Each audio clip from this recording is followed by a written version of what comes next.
Okay. That should be fun.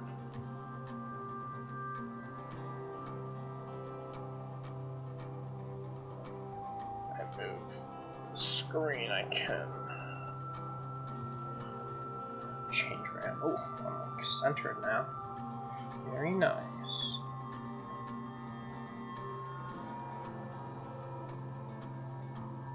I'll wait until 4:55. And then we shall hopefully finish this game. Not that it's bad, but I don't know, if you think a game is gonna end or something, and then it doesn't end, it's kind of like weird. I just want it to end. On the contrary, if you don't think something is gonna end and then it ends, that's also pretty bad. So it works both ways.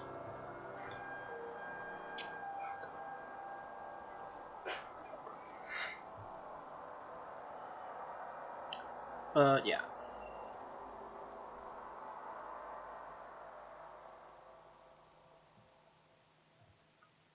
Oh, I need to make a post about it. No, legit. I don't even know why I bother, because I know no one watches from Instagram. None of those people do, but, it's, you know, it's whatever.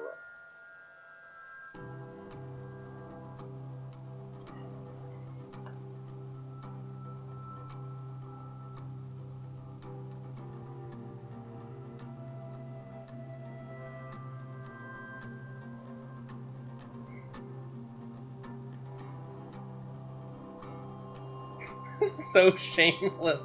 How have I not gotten cancelled yet? It's like, actually, there's no way. Cancel me. Just do it. Okay, we're back. I think.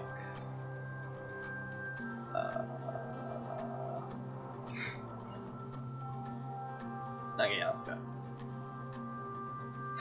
I don't know why it was so hard to position last time.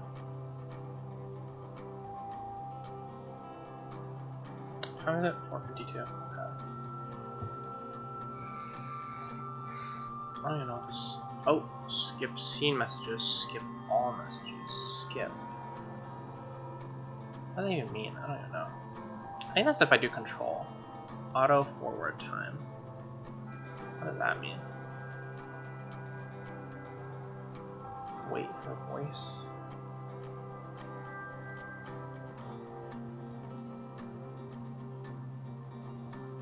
Oh wait, let me try something. I'm just gonna play an old save file.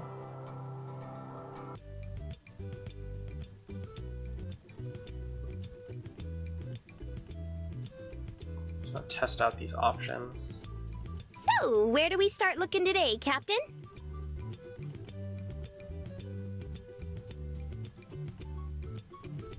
Oh, you finally acknowledge me as captain then, huh? Okay, nothing's happening. I figured you deserve a turn. Just this once. Thanks. Anyway, I have no idea. You said you think it's by one of the arches, right? Okay, nothing's happening. I don't get it. What is it? What are these settings? Oh my god. Oh, it's skip mode. Wait, that's so funny. Skip scene messages. Oh my god, speedrun. It's pretty epic. Okay, skip all messages. Voice emphasis. Voice sustain.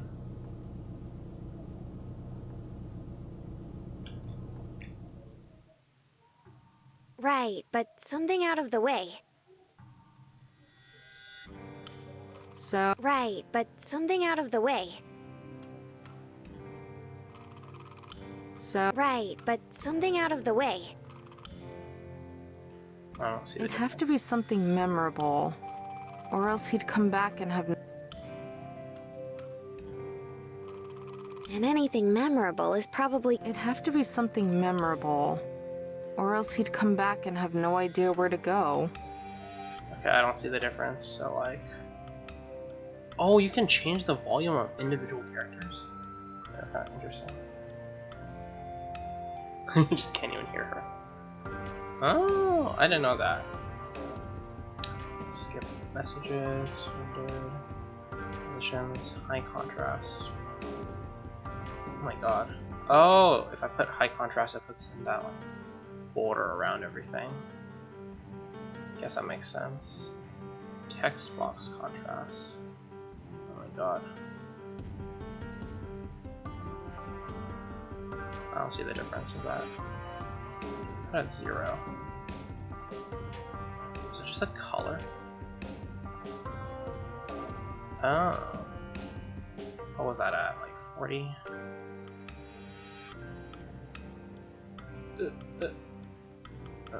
Okay, we'll just leave it there.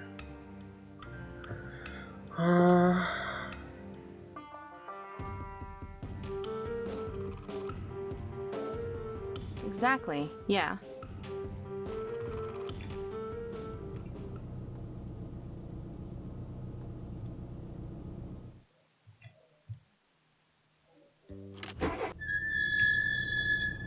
I legit don't know what this does. I'm just gonna turn it off. Skip all messages, skip C messages. Skip all English, transition. Yes, yes, yes, yes.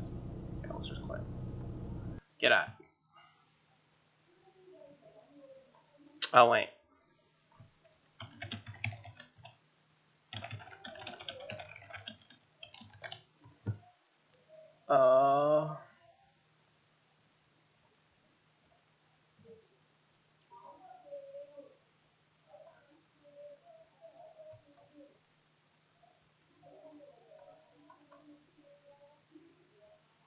Oh, whoops, I accidentally crashed the game.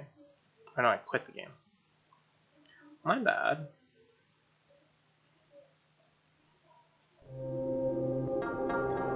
Okay, we're back then.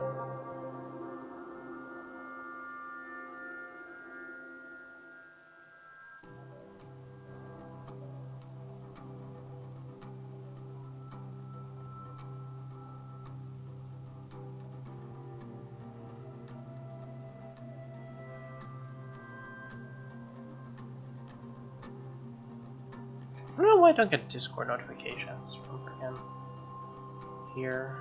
Pretty interesting. I guess that's a good thing. Does it press them?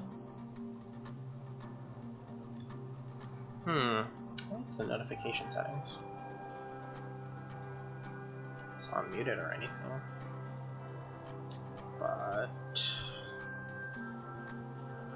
oh no, I'll have to see. I'll have to see.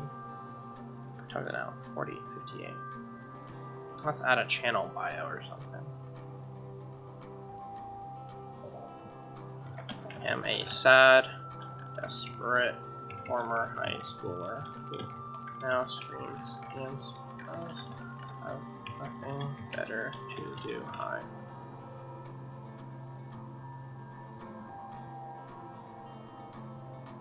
That's a pretty good bio, I must say. Pretty solid. Oh, it actually works. That's so much better. Is that just me? Is that so much better? It's like there's this.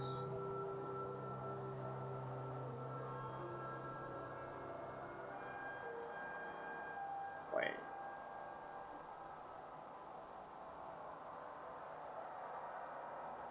I think this is way better. This is actually way better. That's way better. What the heck? Okay. Oh, is it 5? Okay, it's 5. We're starting.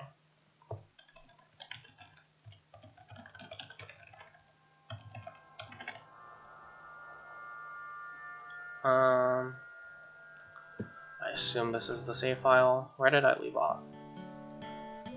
Looks like that's one more thing I can check in off the your diner. list. Okay. Marina waltzes into the diner, keeping the door open for me as we scurry in from the breezy entryway. Immediately, she's drawn to the clay machine in the corner, filled to the brim with non-specific and unlicensed stuffed animals. Her eyes glitter as she tries to get me to notice the glass box of wonders. Coming from anyone else, this action would be subtle, maybe a few quick glances at most. Coming from Marina, not so much. Instead, she repeatedly swings her head in the direction of the machine like she's trying to form a giant crescent moon with her neck. I know Marina well enough now. I'll have to know exactly which one she wants. Coyote? Snuggled tight between a fuzzy ball with googly eyes and a lion with a crown lies the Holy Grail. Fuck the Holy Grail. A gray wolf with a polka dot bow tie. That was she? Unfortunately for her, our waitress is already waving us over to our seats. Marina stares in the glass, her foggy reflection lining up with the wolf. I take her hand and lead her to the booth. Once there's some distance between us and the waitress, I lower my voice. Don't worry, I'll give it a whirl after we eat. Marina, however, can't take a hint and blurts out a response, floating every weary soul in the diner. Whoa, you actually know how to win at those? I've never been any hello. good at them. Wait, oh, were they talking about a freaking claw machine? Oh, claw machine. Didn't even realize. Don't. Whoa, A counter lined with jumbo clones turns around and glares at us before shaking their heads and returning. Oh, Jumbo. Did Jumbo? Oh my god, that was actually so cringe. Before shaking their heads and returning to their meals. Oh well. Of course I do. You know how many of these diners I went to as a kid? When you eat at the same place almost every day, you get good. Fast. I don't think you can get good at a claw wow, machine. you're like a claw goddess. But, you know, whatever you say. I guess. Damn right. Marina ogles me like the claw goddess I am as we take our seats at the booth. I gladly accept her glory and praise.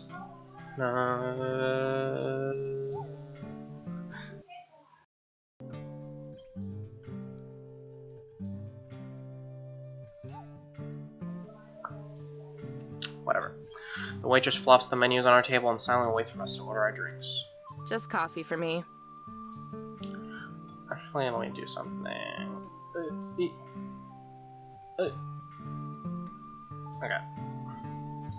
With her eyes glazing over, she turns to Marina. Just Glazing coffee. over. Just my God.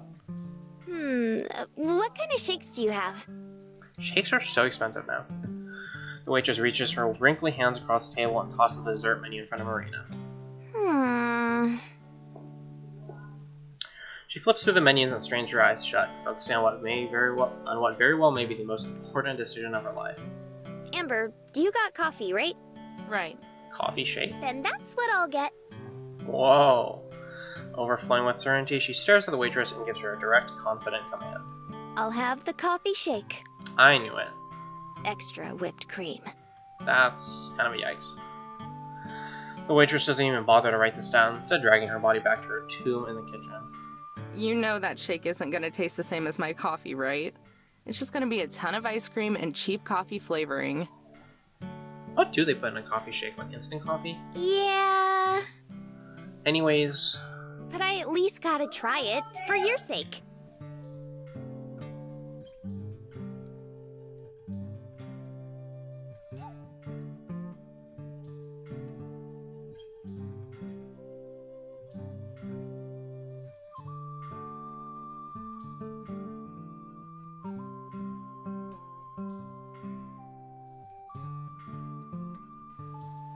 anyways. Why would you choke down a crappy shake for my sake? Okay, it's not gonna be crappy, let's be real. You do everything for me. Everything. You don't need high quality coffee to make high coffee flavored stuff. Of course I do. That's my job. Where's the reciprocity in this relationship? A stiff chuckle slips out from under her breath. Right. But I want to do things for you too. So you're ordering the coffee shake as a cosmic favor. You're losing me, Mare. She whines, momentary frustration seeping onto her face. No, not like that. It's silly, but I wanna poke around in your mind a little.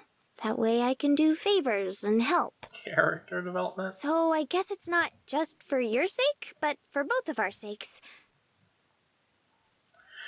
She smiles and rests her head to the side, as if expecting my shoulder to be there like always. Realizing she's only leaning on air, Marina blinks, then tries to play it off with a tiny cough. I saw that. Wakes. Before I can take my teasing to more exciting places, the waitress returns from the kitchen, barely managing to balance her drinks on the platter as my coffee splashes everywhere. She doesn't seem to care. Hey, whatever. She places her drinks on the table, then limps out her notepad and pen to take our orders. Thanks, but I'll stick with coffee. Marina is too distracted by the shake to notice. Her eyes clamp the tower of extra whipped cream as it twirls to the ceiling, rivaling the thermometer outside. Snap 2. What do you want? Oh, She opens up the big menu and flips through the pages, multiple times, front to back, side to side, even upside, repeating the process every time. Before we miss the festival, Mare.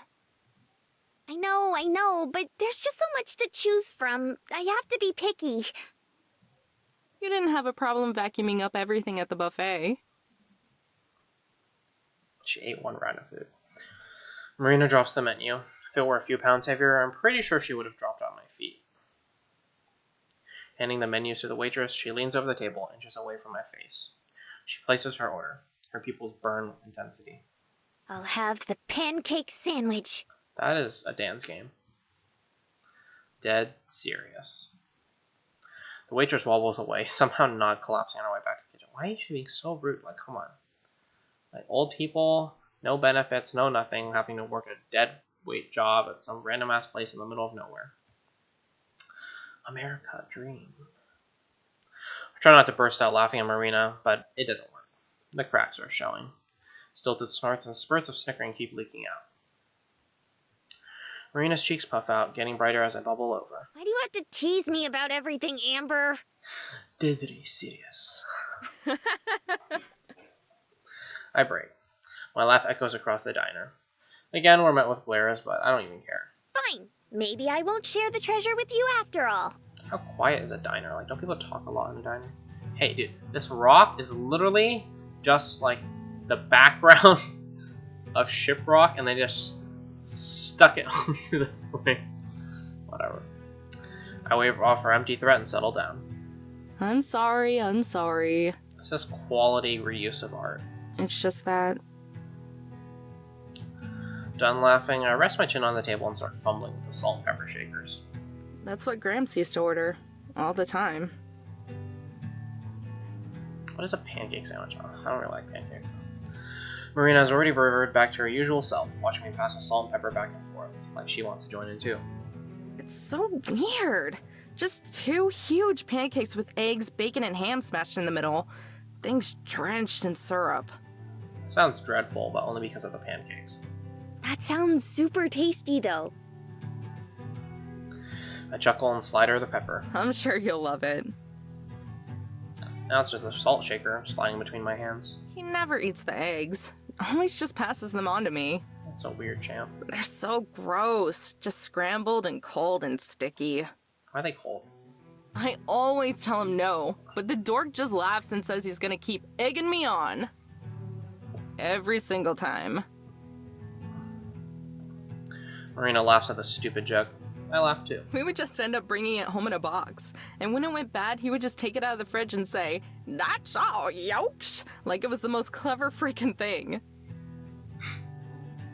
She laughs even harder at that one. I think I do too. Dude, they're gonna like die. I keep my eyes focused on the shaker, sliding it faster and faster. When we go home, you two really need to get together and meet. It's kind of a yikes. The salt shaker trips on my pinky and topples over, spilling a few grains of salt. Marina's tense, but forces a smile anyway. She sighs. We both look down and go silent. I think I'm gonna head back to the RV. I get up and reach into my pocket, placing a bill on the table. Amber? It's a PeepoSad. Don't worry, I'll be fine. Just need some time. Leaving Marina behind me, I walk out of the diner. Ooh. Blazing hot tears stream down my cheeks as I stumble through the motorhome. Choking, and there's nothing I can do to stop it. How could I forget, even only for a second? Am I really that heartless? I want to throw up. I can barely stand, tearing down all the magnets on the fridge as I trip over my own tears. The next thing I know, I'm falling onto the bed. Even though I land on its stiff concrete springs, I still feel like I'm falling. The ceiling is getting further and further away as I sink deeper. I jerk myself up, faced with the photo that has comforted and haunted me for so long. For a second, I smile again too. Then I remember, and it fades just as quickly. The tears start flowing again, harder than ever before. I curl up in a ball and bury my face into my knees. It doesn't help muffle my crying, cover the shame, or even make me feel any better. I just cry. The cracks have been forming for a while now, and now I've shattered. I'm not sure if I'll ever be able to glue myself back together. It never occurred to me just how hard it would be when he was gone. Growing up, I wasn't just a responsibility, we were each other's responsibility. How many credit cards did I max up in those last few months? Even after he told me to stop, I kept pushing. Bank calls, doctor calls, middle of the night ER visits, everything. I didn't even use a credit card to pay for bank or hospital visits. But nothing helped. Nothing. I tried so hard, but in the end I had to watch my best friend, the only person who ever wanted me, wither away. He held up his end of the bargain. Through every discovery, every stupid heartbreak, and every fight with Mom, he always took care of me and always just loved me. I couldn't hold up mine though. I failed. Even now I keep finding holes in everything I did. I could have found a specialty hospital. I could have read up more on new forms of medicine too. I could have, but I didn't. PeepoSad. And now he's gone. My pants are damp, they've been soaking up my tears, but I don't care. I just want my grandpa back. The motorhome door opens and brushes against the outside wall, followed by soft footsteps that creak along the floor. Marina. I try to act quick, sneaking a final few sniffs in before wiping away my tears, but it's no use. They just keep trickling down. She appears in the doorway. I turn away and drown out the sobbing with my hand. It's so embarrassing. She shouldn't have to see me like this, but I don't think I can muster enough composure to ask her to leave without breaking down. Marina reaches out for me, drenched with worry. But realization sets in, and her eyes soften, reflecting a deep sense of genuine empathy and love. Silent, she sits down next to me and wraps her arms around my head before I can squirm away. Cradling me on her lap, she caresses my hair and cheeks with the tips of her fingers. My crying stops as I process it all, feeling nothing but her softness embracing me. Marina begins humming, gentle and breathing. I recognize the song instantly. It's from Gramps' favorite tape. She probably doesn't know the significance behind it. I've never even told her. But she remembered it. After all the times I've looped it, she remembered. The tears come back, but quieter this time. She keeps humming regardless. It's a little choppy, her voice breaking off in some places due to lack of air, but I adore it all the same. I cry and I cry and I cry, letting myself go for the first time since it happened, all while listening to her hum, hiding in my warm, safe bubble with Marina bundled tight around me. Right now, she's the most important person in the world to me. So much warmth. I just feel moved. I feel a resounding sense of something that's even more special than that, and I want to build on it. Turning around, I work my way up and kiss Marina's neck. Oh god. Humming, caressing stop. This time I move to her collarbone. She winces back, tensing up. I pull away. For a moment, I feel like crying again, this time out of a different shade of guilt. Marina looks back at me and smiles. I stare back, but she gives a short nod and cranes her neck out. Then, with a nod of my own, I lean back in, returning to her neck. Dude, she doesn't even have anything to cover up. Okay, I know exactly what happened. That's where the adult patch is, right? It literally just cut off, but if I put it in, it's gonna be like another 10 minutes. Okay, now I know where to stop skipping when I get back. The glow from the half-open skylight creeps in from above and shines down a strand of light onto the blanket. It divides the bed in two and slowly spreads across the rooms, casting out the morning shadows. It will be confirmed if they're in bed together. Oh, yes, okay. See, confirmed. I know what's happening. My palm is warm and sweaty. Moving my fingers reveals my hand is still interlocked with Marina's. She never let go. Oh, is it gonna be like one of those implied things? Oh, so it's not like hiding it, but like you don't actually get any of the content. Like those, like fading away on a scene. I turn over and face her. She's still sleeping, curled on her side and laying on her arm, just so she can keep holding my hand. Soft and rhythmic, her breath brushes against my face. Dude, did she even brush her teeth? If I could, I'd watch her for hours. Trying not to wake her, I unchain my fingers, wiggling them until the numbness sets in and pricks away at my sleeping hand. Marina's nose wrinkles and the steady breathing stops. Ouch. Swallowing, her eyes flutter open, she smiles. The day's first word slips out of her with a yawn. Morning. Sorry, did I wake you up? Hi-yo. She snuggles in closer and takes a deep breath, keeping her deep, wide eyes on me. You sleep okay? After the fire wave, Marina seemed unsure for a bit, but when I look at her now, none of that is there anymore. She's completely trusting. It's a little terrifying that I gained that trust so fast, especially since we pivoted around each other for so long. That kind of trust, that kind of responsibility, it's a very special thing. I had it with Gramps, and now Marina's given the same thing to me. From taking her to a gas station, finding treasure, and even fending off weirdos. She's put her trust in me to be responsible for all of it. Is this reciprocal? Sometimes I wonder if I deserve it. Sometimes I have moments where I know I don't. When I can't find some lousy treasure. When I'm not around to help her out of a jam. Like when nothing I do can save someone, no matter how hard I try. When I just can't function. Like last night. Marina picks up on my silence. Her expression fades from trust to concern. Something wrong? Nah, it's all good. Slept fine. I lean over to kiss her forehead, but pull back halfway. Ripping off the blanket, I leap out of bed and stretch. Wow, I wonder what happened. Marina turns a crimson red and eeps, throwing the covers over herself as our clothes from last night lie heaps across the room. I dig through the cupboard and toss her a change of clothes before slipping into my own and beginning our morning routine. We got a big day ahead of us. Assuming traffic isn't crap, we should be in Palm Springs by late noon. So it is one of those implied things. She peeks out from the blanket and grabs her clothes. And then the festival. Dude, these two have legit known each other for like a solid week. Almost. We have about a day to kill. I run the coffee maker and head to the bathroom to start brushing my teeth. Behind me, Marina's changing to her clothes. I can clearly see her in the mirror, but after last night, I'm not sure it matters anymore if I accidentally catch her glimpse of her. So, do you know what bands you'd like to see yet? My voice is garbled, muffled by the toothbrush stuffed in the corner of my mouth. Kinda. I have a few ideas. Spit. That's not on one of you. Most of which are just bands me and Gramps liked.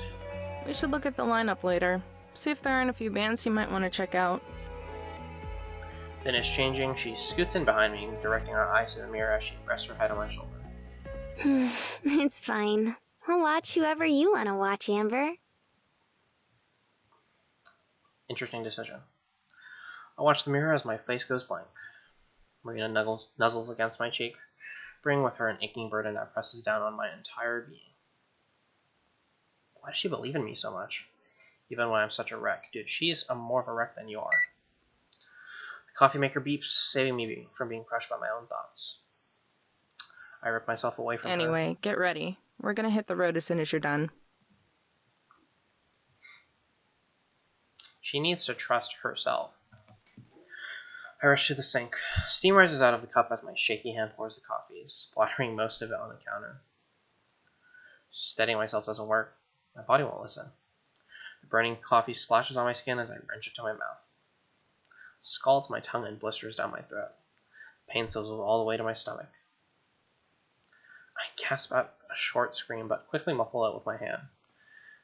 Tears forming, I turned to make sure Marina didn't hear it over the running water.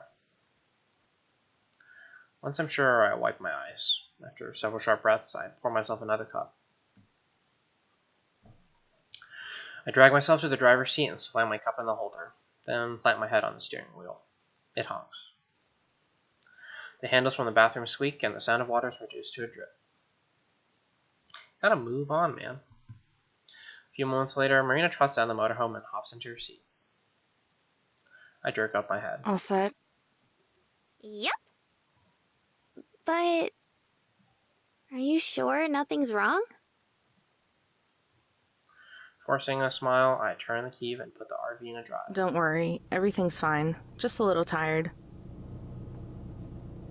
Marina studies for me for a few seconds, then shrugs and looks out the window, happily staring at the giant thermometer outside. I pick up Gramps' favorite tape and put it in the player, still staring at Marina. Frowning, I catch a glimpse of myself in the rearview mirror. Please don't hurt her. Wait.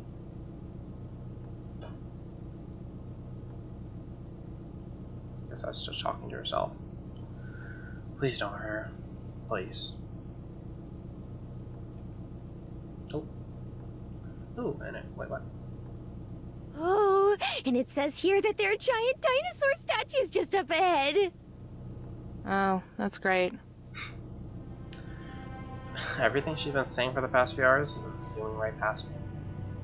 It's not that I don't understand it, or that guidebook she'd been pointing to me to about times as a kid. It's all being drowned out by the music and my constant thinking. The drive hasn't done much to soothe the budding anxiety inside me. In fact, I'd say it's just made it worse. After 4 states worth of desert and endless stretches of road, it's maddening to see it all get mauled over by overpasses and the slowest, most painful and rage-inducing traffic I've ever seen. With nothing but Gramps' tape to keep me grounded, it's been a battle not to go mental.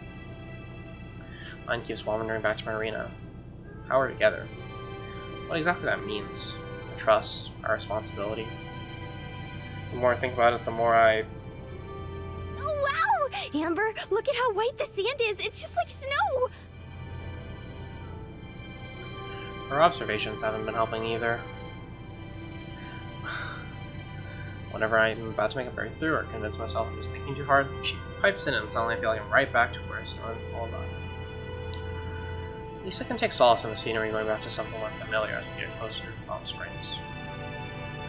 Like Marina said, the sand is a lot whiter, almost as soft as cotton. It fades into fields of rocks and dry plants, trailing into expansive mountain ranges. All this, just off the side of the road. Feels like the kind of desert people wander around and go crazy in. Something I can very much sympathize with. After all, wandering around in the desert and going crazy is how I met Marina. I think that's where the seeds of trust and responsibility were sown.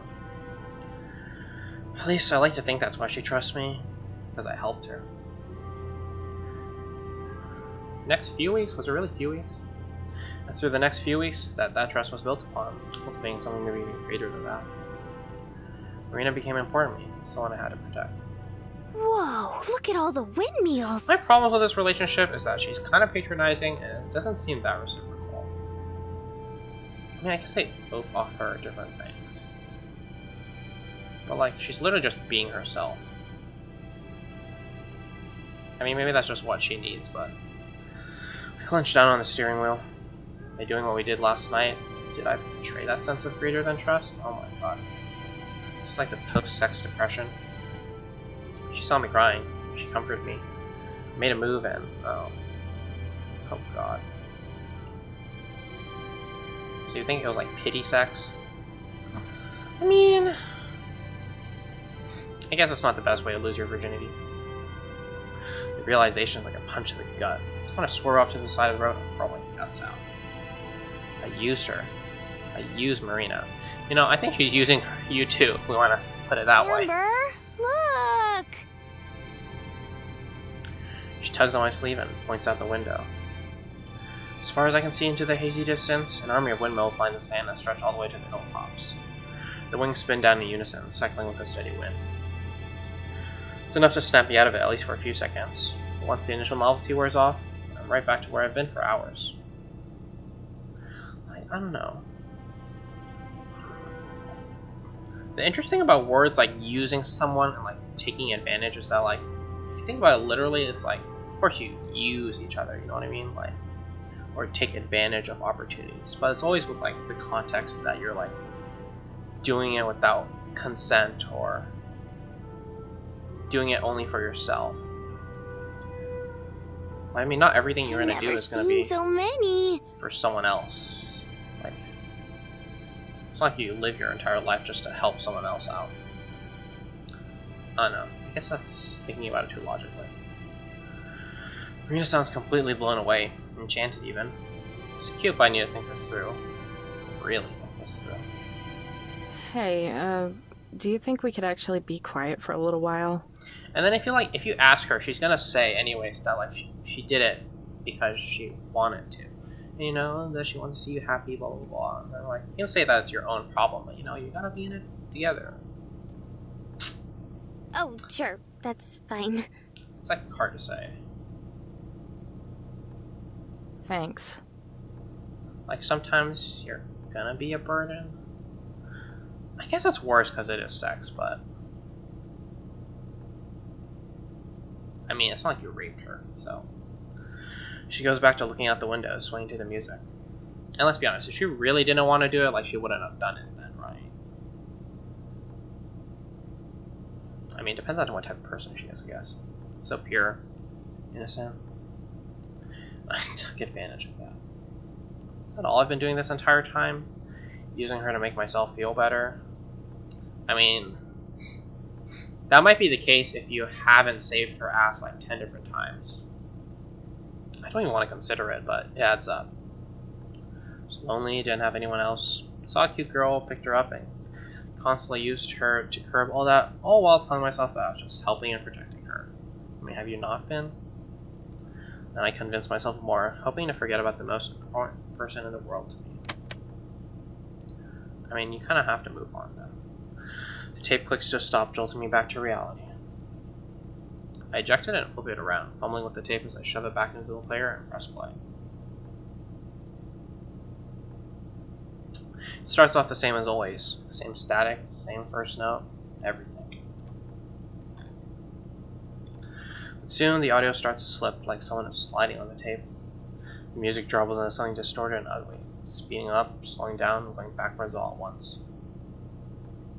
I frantically push the eject button 2 over, but it's too late.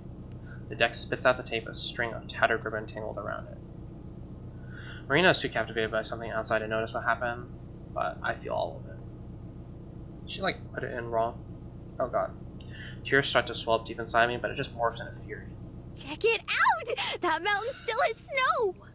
God damn it! Shut up! Oh my god. As if the universe were conspiring against me, a deafening explosion blasts in front of us. Okay, this is what I was spoiled on. Tremors shake the motorhome. We bounce in our seats as I grip the wheel and pound on the brakes, swerving out of traffic. Our hearts almost collide. Gasping for air, Marina turns to me for answers. Damn it! Not now!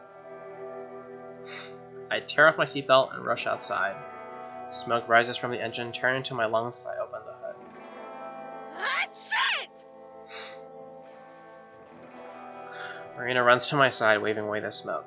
Her jaw drops. Oh my god, what happened? What do you think happened? The engine blew! This is like being the third party and just watching something awkward. I punt the bumper. It leaves a small dent like my numb foot is made of steel. Wow, dang. What? But how? Okay, you should really just stop asking questions. How the hell would I know? He flinches back, but manages to put on a hopeful smile. We have some tools. Maybe we can fix it. Laughing, I lean in and scoff in her face. Oh, you know how to fix the engine, Marina? No, but I thought maybe you could. Do I look like a mechanic to you? Marina wraps herself in the security of her arms and looks to the windmills, their wings casting thick, brief shadows over us. I just thought... You thought? The last time you thought, you ended up broken down on the side of the road! So maybe it would be better for the both of us if you continued not to think! Yikes. She can hardly look at me. Her voice lowers to a fragile whisper, crackling as she speaks. I just wanted to help. Unless you can magically pull a phone out of your ass and call a tow truck, then you can't! And even if you could, you would probably just let it get stolen! No response. You want to make yourself useful? Go back into the RV! Jesus Christ. Marina keeps her eyes to the ground. Without saying another word, she slinks back to her seat. I sigh and space myself out in front of the motorhome, waving my hands back and forth as cars speed by, ignoring my signal. Even I can't follow my own stupid advice, I know, right? Yeah, alright. I understand. Thanks. Flashback? Untangling the cord, I set the phone down and sit on the bed, then signed to my hands. Oh, they actually made it to the hotel. Hotel sheets are surprisingly soft. Hell of a lot softer than the stiff rags I've been sleeping on lately. Downtown Palm Springs, a 5-star hotel. We're lucky that they had a vacancy, let alone checked us in this late. Of course, a nugget of gold can go a long way in the art. They paid a nugget of gold to stay in a hotel. Would have sprung for a cheap motel, but every place has no vacancy signs lit up. Well, I guess I just wanted to pamper Marina one last time. Especially after earlier. Especially before what I'm about to do. Oh no. The bathroom door creaks open. Marina walks onto the carpet, her hair still damp and stringy. Noticing me, she stares down, avoiding eye contact. I do the same, letting the silence overtake the room until one of us is forced to say something. How was the shower? It was nice. Got hot really fast. The room goes silent again. Neither of us can look at the other, but we're both stuck, trapped until one of us can get past the awkwardness. Marina's the first to look up. Will the motorhome be okay? Yeah. They said the engine overheated. Should be able to fix it. That's good. I guess they probably just got someone to call for them. First words we said to each other in hours. Even after I flagged down a car and got someone to call a tow truck for us, we just sat in unbearable silence the entire ride over. It was a silence that gave me time to reflect about how wrong I was. How wrong I have been. What it is I really need to do. I'm sorry about yelling at you earlier. I was angry. Yeah, myself. I shouldn't have taken that out on you. I was being annoying. I should have stopped talking when you asked me to. No! You've never done anything wrong. It was always me. Debatable. Always. Don't be so dramatic. She flails her arm over her forehead and falls dead onto my shoulder. Everyone gets mad sometimes. Don't beat yourself up over it. I shake my head and pull away. It's not about getting mad. It's that I didn't live up to my end of the bargain. Again. It sounds like a deal or something. Amber? Like a contract. Look at the curtains and sigh. We're not missing anything, just a ugly view of the parking lot. I just got off the phone. I bought a bus ticket home for you. One way. No! Uh-huh. The cab should be here 10:30 tomorrow morning to take you to the station. Marina shakes out a stilted laugh. She's not smiling, though. You're just teasing me again, right? I ignore her and continue. You can call your parents with the phone. I don't mind paying the extra charge. You're serious? Now she's just trying to run away from her problems. Bug-eyed, Marina freezes, the truth slowly setting in. What about the festival? The treasure? She snaps back, desperate to find some kind of rope to pull me back in. You can keep it. All of it. I don't care. I'll go to the festival, go home, and get a job. I'll just pay everything off that way. Right. How it should have been to begin with. When this trip was about Gramps and not me, why would you make a trip about a dead person? I'm sorry, but like, I don't care how long it takes. I owe him and Marina that much. Marina sniffles. Tears are starting to leak out, but she braces herself, trying to remain strong. And what about us? What about it? I feel like I just ripped my heart in half. For Marina, it looks like her entire world has been nuked. Makes me want to hug her. Touch her and tell her over and over that I didn't mean it, but she can always count on me. But I can't. Why? It doesn't matter. Tell me! I said no. Why not? Because you wouldn't understand. Look, you'll be fine. Just keep your head down and don't talk to anybody. Stop treating me like a fucking child!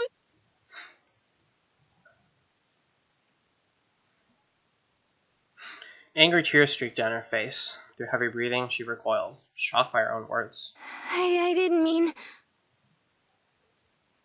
She steps closer and strokes my cheek, turning my face to hers as I try to hide my watery eye. Amber, please, don't do this.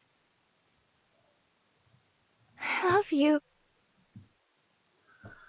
Please stop. Don't make this harder. How can I understand if you don't tell me? True! She barely manages to speak. The tears now in free fall, she chokes out the words. Let me help.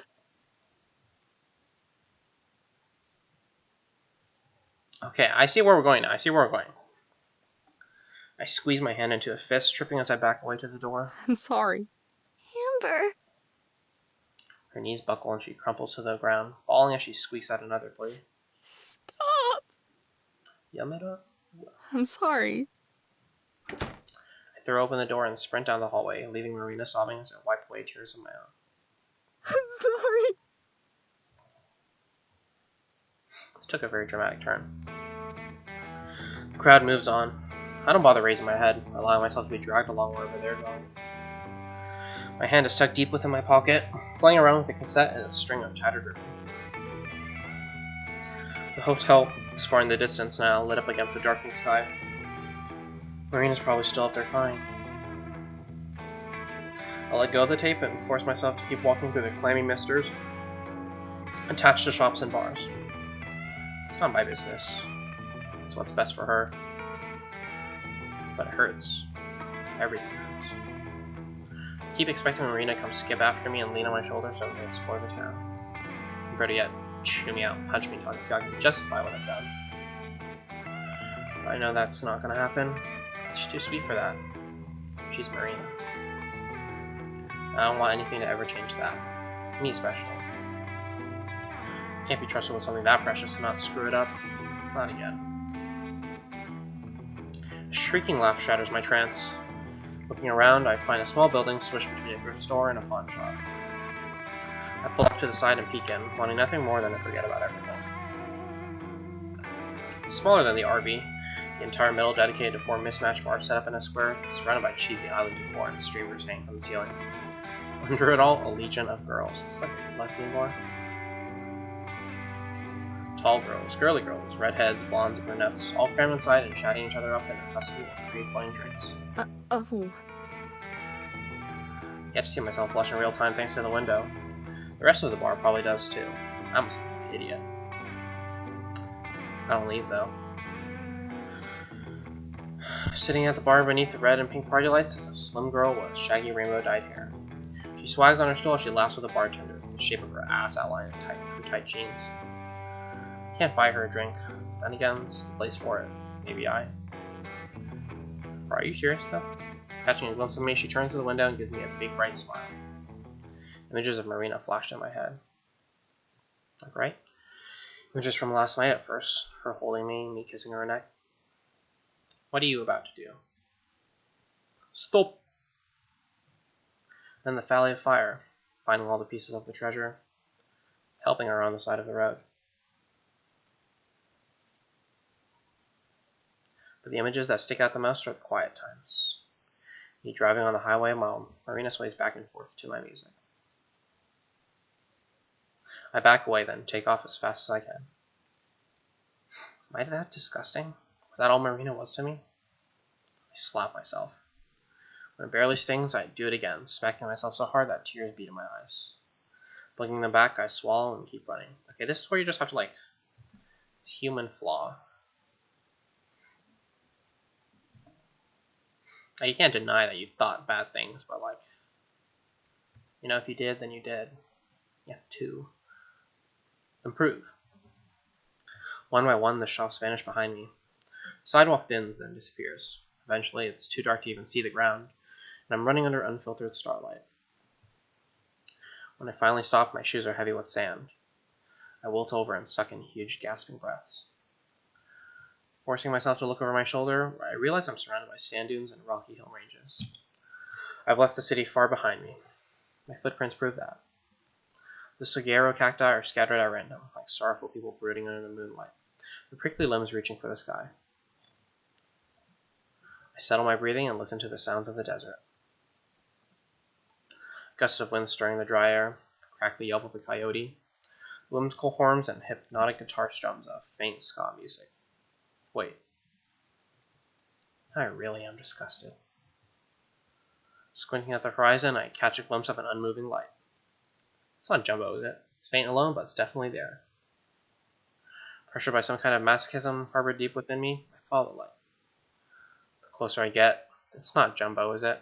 The more I know I should turn back, but my fears are proven to be right as I approach the sound. Oh, it's Mariah? A black motorhome with stripes just as hideous as the music blasting from it. Is it just random? With every screech of a trumpet, my ears bleed a little more. Every time the guitar plays that stupid unchanging rhythm, I die inside.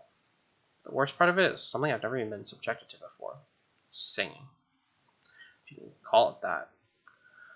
Not from the song, but from a familiar brain-piercing wail masking over it. It's awful. Like a dying siren trying to reel in one last sailor. Covering my ears doesn't help.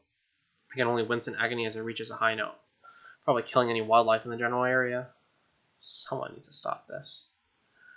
I march to the door, wondering why I'm even going to bother. After everything she's pulled, why should I when I can just go out about my life? But then she reaches the chorus. Yeah, that's why. Oh my god, is it actually Mariah? I give the door 3 solid bangs. The singing stops. Ha! I knew you numbskulls couldn't live without me! Oh, she's drunk. Mariah swings the door open. She's flushed, dangling a glass bottle from her hand, only to be silenced a single sip upon seeing me. You suck at treasure hunting and singing. Go figure. Yeah, that's kind of rude. She slams the door in my face. I thought you should have done. I knock again.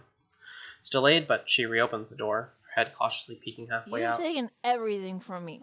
What else could you possibly want? Your soul. Give me the treasure and you got a deal. I'll throw in the slackers too. That's probably not gonna happen. She leans out the door, nearly stumbling over as she peers from side to side. Where's your better half? Even she thinks that. I look down. How do I even answer that? Maya growls and limps toward her refrigerator. Come in. Oh my god, is she actually going to be the emotional support? May as well. No one is waiting for me anymore, and yelling at Mariah is as good as of a distraction as any. I know, maybe she's like the logical no bullshit type. She's gonna be like, you should just stop being depressed and do what's right.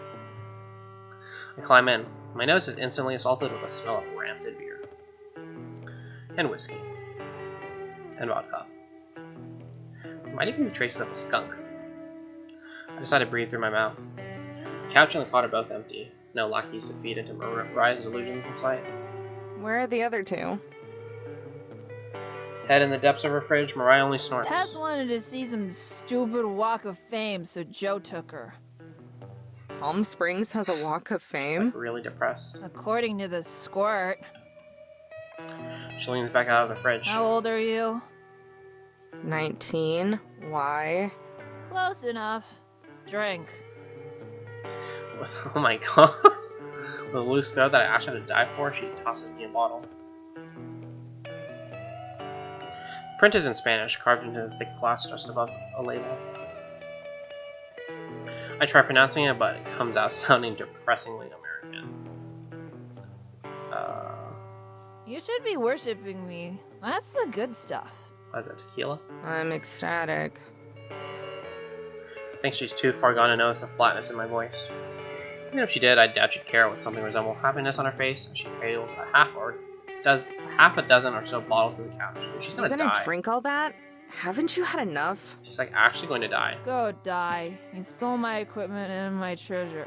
I'm not letting you steal my 40 ounces to freedom.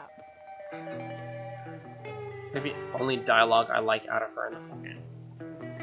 I shrug and flop down beside her. Her eye drunkenly reaches for the remote. This is it twice, then switches off the music and hurls the remote across the room. Finally, thank you. I hate ska. She drunk too now. Mariah snarls at me like a toothless piranha. It's reggae, you uncultured brat! She slumps back This down. guy's okay too. Uncultured. What is ska? I mean, reggae is pretty pog, right? You were the one who wanted to blow up Shiprock. It was a suggestion. Suggestion!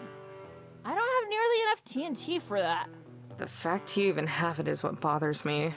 Whatever, at least I know what I listen to is good. I like whatever you're into. Oh, I can assure you, what I listen to is better than ska. Reggae! Jazz fusion, new age, world music, all better than your circus noise. You actually like that hippy-dippy crap? What Volkswagen did you fall out of? The one that hit your mother when she was pregnant with you, apparently. Jesus. Both click our tongues. Without looking, she pops my cap with a bottle opener, then hers. Giving a half-assed clink of our bottles, we take a swig. The swampy drink trails down my throat, setting my chest on fire. My experience with alcohol is really limited. Gramps didn't keep a lot of booze around, and when he did, it was always mead or wine. Only snuck out a few times for some special dates. Gotta say, you're a lot less bearable without the dits holding you on a leash. Oh, whoops. Shut up! She barely held a flame to the fuse, but that single word is enough to make something inside of me go off. Don't you talk about her that way! She's a kinder, more caring person than you'll ever be! I mean, she's a ditz, though. Marina scrunches her nose like my outburst didn't make any sense to her dumb, drunk face. That's not a very high bar. Bro. Don't you talk about— Oh yeah, that That's is not a high very bar. high bar. She's not wrong, but could she have at least tried defending herself? I groan and let my blood simmer down, but not before spitting out one more shot of venom. Whatever. It's not like you're any better. You're a mess without the other two keeping you in check. Hey! Don't get any ideas. I'm the one keeping them in check. I like her better without the other two. They'd be dead by now if it weren't for me. Right. Sure, Mariah. Pinch the bridge of my nose and shake my head with a short laugh. Whether or not I choose to accept that Mariah exists in my reality, she's at least something familiar. Comforting probably isn't the right word for it, but she's someone to talk to. Why are you here anyway? Who even knows? Joel mentioned something about a music orgy Oh my gosh, she's thing. also going. Music orgy? You mean the festival? Yeah, that. Just call it Huh. Coachella. And you went along with it? I guess that makes sense. You guys are a thing, right? No. Building up from a bunch of snorts, Mariah bursts out laughing.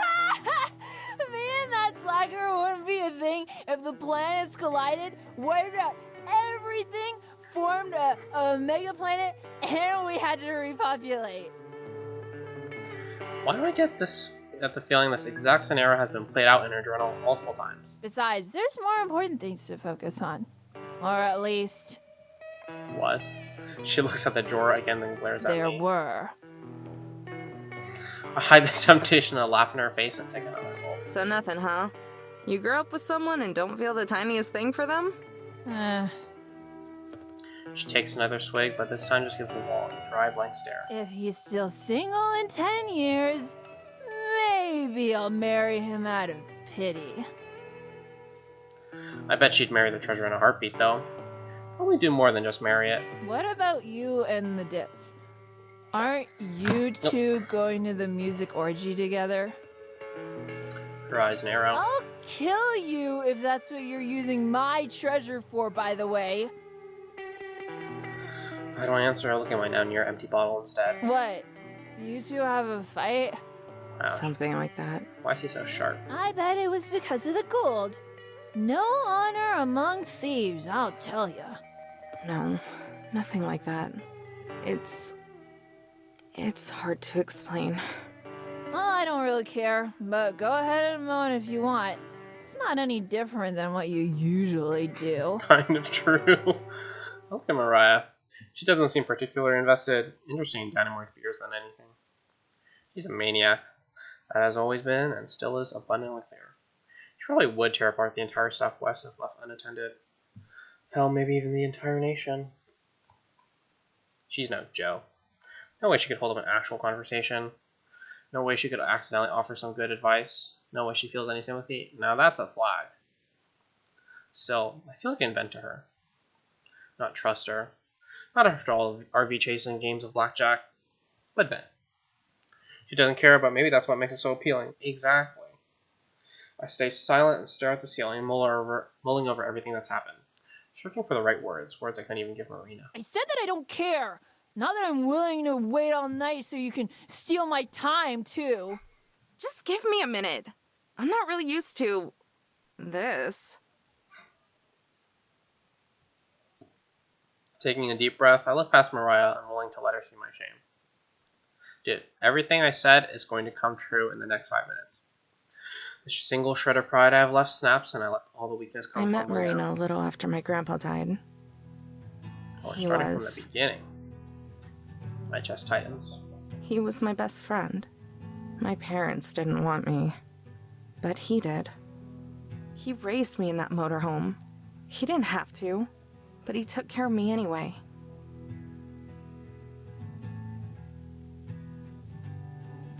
Mariah sips at her beer, listening in silence. No smarmy remarks or deluded ramblings. So, when I was a kid, I decided I was going to take care of him too. Gratitude, you know?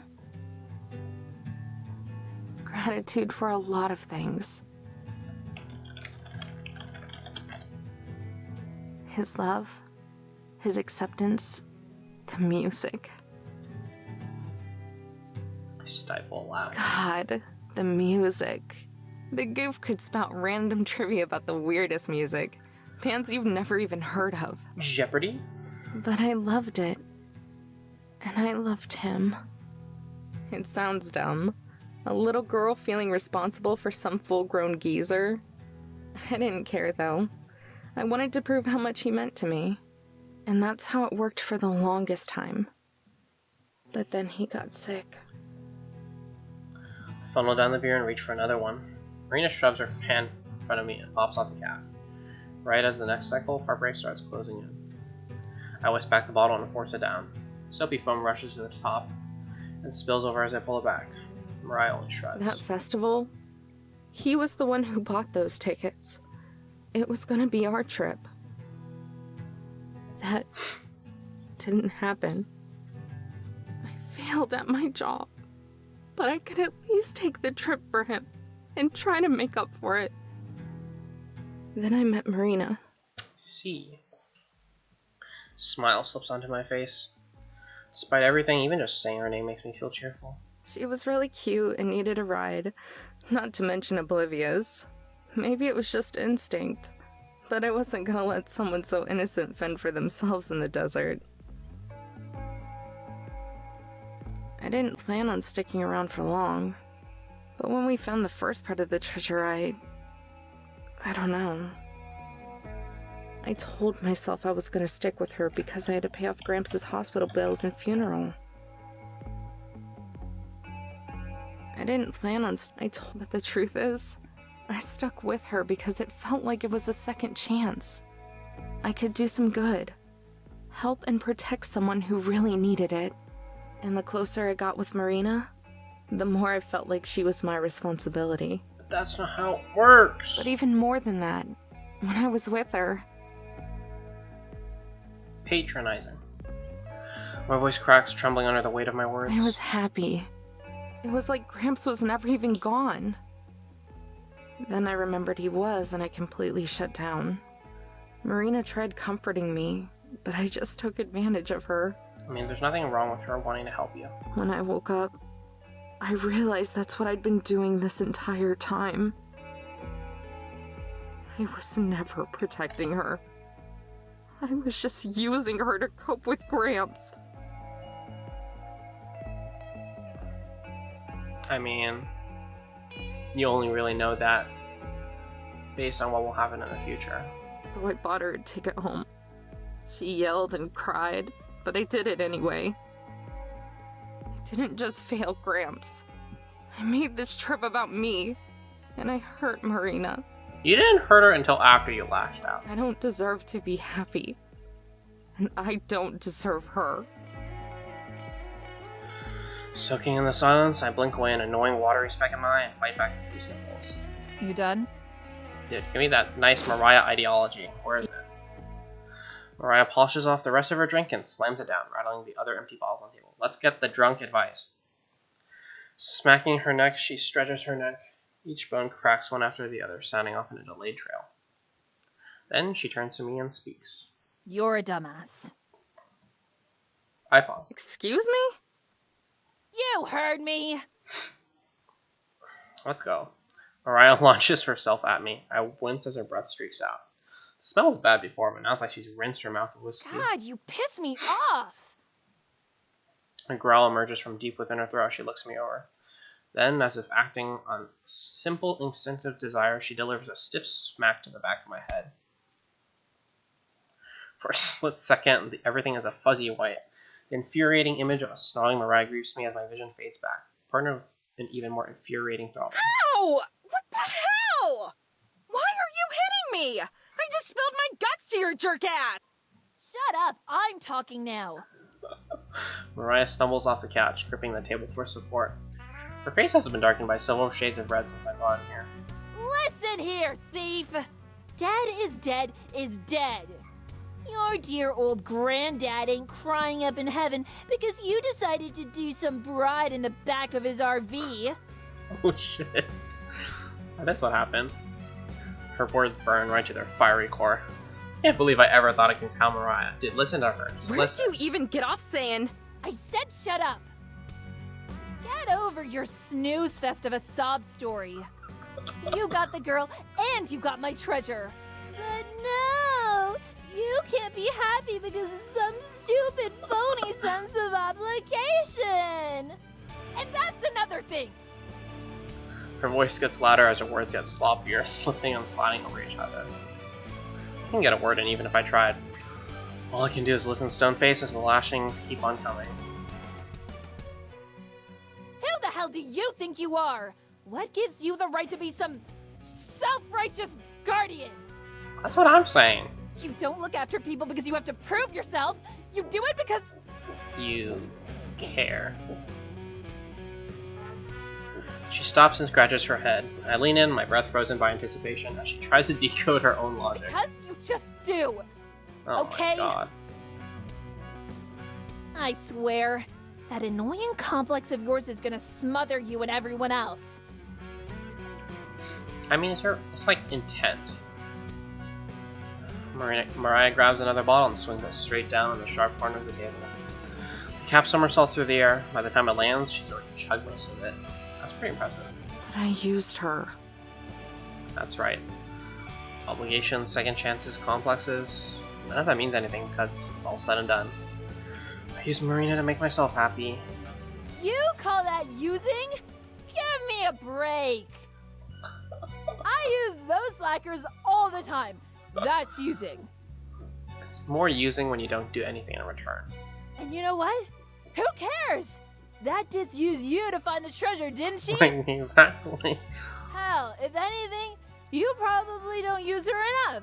I'd feel like a real jackass if some dumbass were calling me all the time and all I could do was sit there. That's why she wants to help now. People use people all the time. That's what makes them family. That's exactly what I was saying. Like, if you look at it, like, what does it really mean to use? It's not using if you're just, you know, like, life is just kind of like using people a bunch and letting people use you. Like, not every time you help someone out is them using you, you know? I mean, technically it is, but, like, you know, I'm not going to complain about people using me if I help them with their fucking homework. Mariah takes one last swig of her beer, then with a glint of sadness in her eyes, stares into the empty bottle. So if you're gonna hate yourself, find a reason that doesn't suck. Her face smirks from red to a sickly green. The bottle falls from her hand and onto the floor. She rocks side to side like a sailor that's lost her sea legs. See, what did I tell you? She's like, actually gonna give decent advice. Hey, you don't look so good. I foretold this exact scene. I think she's gonna die too. For a quick moment, Mariah's cheeks blowed out, then just as quickly she I'm swallows. fine. It's just need to drink it off. Are you retarded? You don't drink off your drunkenness. She wobbles back to the couch and collapses next to me. Neither of us speak. Mariah groans, holding her stomach as she feels around for the bottle opener. I look at the pile of empty bottles building up in the What table. happened to not caring? I'm pretty sure you're gonna die if you don't. drink that. I just prefer my treasure not being in the filthy hands of an idiot. I just get chewed out by Mariah. Yeah. Even worse, did some of it actually make sense, or is it just the booze? Unable to spare the energy to lean forward, she stretches her arm way out for another beer, but I catch it just in time and grab a hold of her hand. You need to quit! You've had way too much! Eat me. Whoa. She slaps my hand away and snags 2 more beers, shoving one of them into my stomach. You're an idiot, but whether or not you want to keep being one is up to you. Wow, that might be the more profound thing she said the whole freaking time. I don't know. I need to think about it. Do you really have to think? Stop thinking. Mariah rolls her eyes. Dumbass.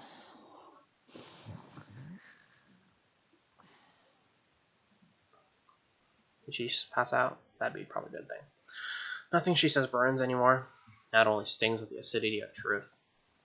Getting over it, letting Marina in. Really letting her in. Jesus. It's just not that easy. It's never been that easy. But if I don't... Putting my hand on my thigh, I squeeze the outline of the cassette.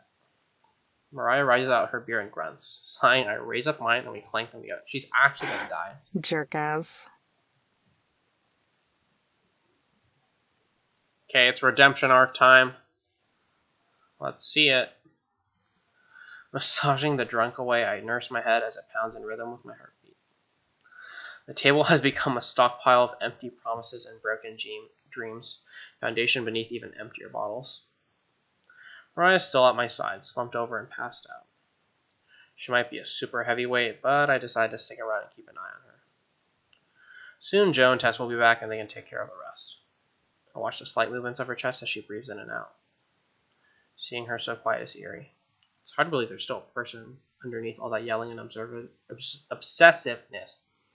But there she is. People use other people all the time. That's what makes them family. It sounds gross and awful, but those words have been echoing inside me since she said them. I used Marina to cope. No, she helped you cope. There's no denying that. But Mariah said that Marina used me to find the treasure. If that's true, then why don't I feel used? Why did I always feel genuinely wanted by her? Oh, is that the idea? Using them for just one reason? She relied on me. Is that using? Exactly. You gotta rely on each other. That's all I ever wanted her to feel like she could do. Her trust was the most important thing to me. No matter how much I wanted it, I knew I didn't deserve it. Because I felt like I was betraying Gramps. He's dead, just saying. And would just drag her down with me. And you know, let's throw in the cliche line. If Gramps was here, what would he say? He wants your happiness. What about her, though? Marina was furious when I left, but she wanted to understand. She wanted to help. I wanted her to rely on me, but maybe she wanted me to rely on her too. Well, yeah, that's what she's trying to do, because she realizes she's been useless this whole time. Reaching into my pocket, I pull out the cassette and hold it in the palm of my hand. The sight of the ribbon all torn and tangled doesn't choke me up or ignite a bitter explosion of anger like earlier. All it does is serve as a numbing reminder of all my regrets. Her wording was off, but Mariah was right. I never let myself rely on Marina. You treated her like a child. From the very start, I always treated her like a kid and never as an equal. No wonder she got upset. She wanted to do as much for me as I was doing for her, but I would never let her in long enough for that to happen. Of course she wouldn't say no if I made a move. It was the only opportunity she had. Okay. If I go back as I am now, things will never get better. I'll just keep treating Marina like a kid, never letting her in. She'll just smile and bear it until she explodes like earlier. I know what I have to do, and yet it feels more like a betrayal thing than anything else I've done this far. But if I don't do it, I can never truly hope to do right by Marina. I stagger to my feet. Turning around, I take one last look at Mariah before deciding to take off her banana and lay her out on her side. In another life, maybe you would be my type. Debatable. Then I walk to the door, take a breath, and step outside.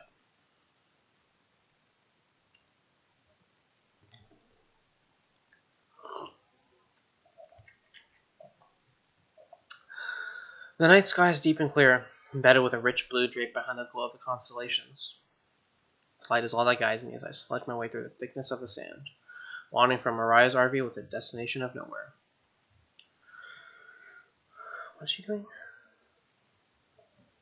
Finally, I've gone far enough, where the haze of the city lights can't be seen, or where the distance of the motorhome can't be gauged. I'm alone. For the first time, I'm truly alone. Free from the treasure, free from the festival, free from the responsibility, free from even Marina.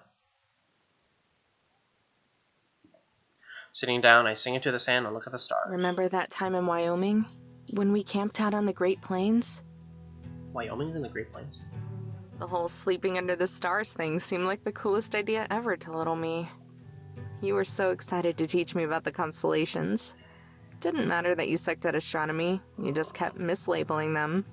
I made sure to read up on them later, by the way. That was the Big Dipper, not Hal's guitar.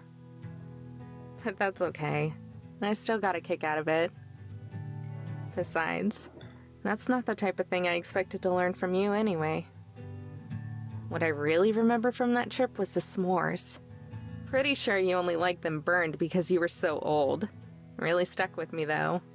Can't have s'mores any other way now. I think I may have converted someone else to the burned side, too. She has a huge sweet tooth, though, so I shouldn't be too surprised. Still, it made me really happy when she said she liked it. I stare down and pet the cassette, feeling my thumbs over its holes and brown blotches and stains. I think you'd like her a lot. She's a sweetheart. Always cheery and nice, even when she really shouldn't. Don't know how she does it, but she can somehow deal with me and my moods. This is her first time ever leaving home, and it shows. I worry about her a lot. Kinda like how I worried about you. Kinda like how I still do. Tear drips onto the cassette. I didn't even notice a trail down my cheek or the rest. Maybe I got attached too easily and really did use her. But I don't want to leave. I love her so much. And I want to prove I'm worth loving too. Would you hate me? Would I be letting you down if I decided to be happy instead? Is that even a question at this point? I gaze back up at the sky through my blurry vision. The stars don't answer back, they just keep twinkling. I lower my head. The cassette feels like lifeless dead weight on my palm. My breath shakes and the next words slip out in a whimper. I'm sorry. I dig my fingers into the ground, scraping away the sand as sharp grains nudge between my nails. A shallow hole forms, a pile of dirt laying next to it. I can barely stomach looking at the cassette as I lay it down in its grave. I glance away as I slide the dirt back over the hole. When I look back, a corner of it still sticks out, only partially buried. It's reaching out, grasping for me. Oh, the symbolism. I cover my eyes and pinch away the tears. It's still there. It'll always be there. But now I don't have to acknowledge it. I'm sorry. I'm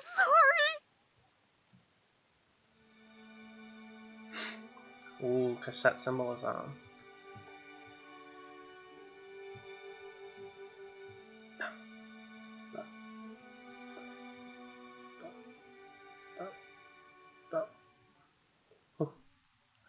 Drenched in sweat, I gasped to life and hacked the sand out of my mouth. Memories. Oh, she only has until 10:30. Memories from the night before start flooding back as I choke down a lump in my throat. The desert, the tape, the stars. Marina! 10:30! My head snaps to the sky. The sun is already a quarter of the way done with its cycle. Soon, if it already hasn't, the taxi will pick up Marina. I'll never see her again. All because I let let myself trust Marina. Damn it! Run! I slammed my fist down, kicking up a pitiful plume of sand. Even if I ran, I'd never be able to make it time. No one cares, just do it. If only I had the motorhome! Oh my god. Mariah! There's a chance they still might be camped out nearby. She slept in the desert? Wow. Wiping the tears from my eyes, I spring to my feet and sprint in the direction of their motorhome, leaving the half-buried cassette behind. Please still be there, please still be there. Sure enough, it's right where I was last night. I run up and pound on the door, knocking harder and louder until someone answers. Looking up with wide eyes, Tess opens the door and stares at me. Tess! Is Mariah here? Amber? Joe slinks off the couch and joins Tess at the door. Sheesh, you're a wreck. Everything okay? Quick, the time! Huh? The time! What time is it? He looks to the invisible watch on his wrist, then switches between all the walls before Tess digs around in her shorts and hands him a chain pocket watch. 10 o'clock, apparently. Oh, he turns to Tess. When did you start carrying this around? Why the hell's it so freaking loud? A bottle comes hurtling towards Joe, but he ducks at the last second, letting it shatter across Oh the yeah, wall. she smashed the last one.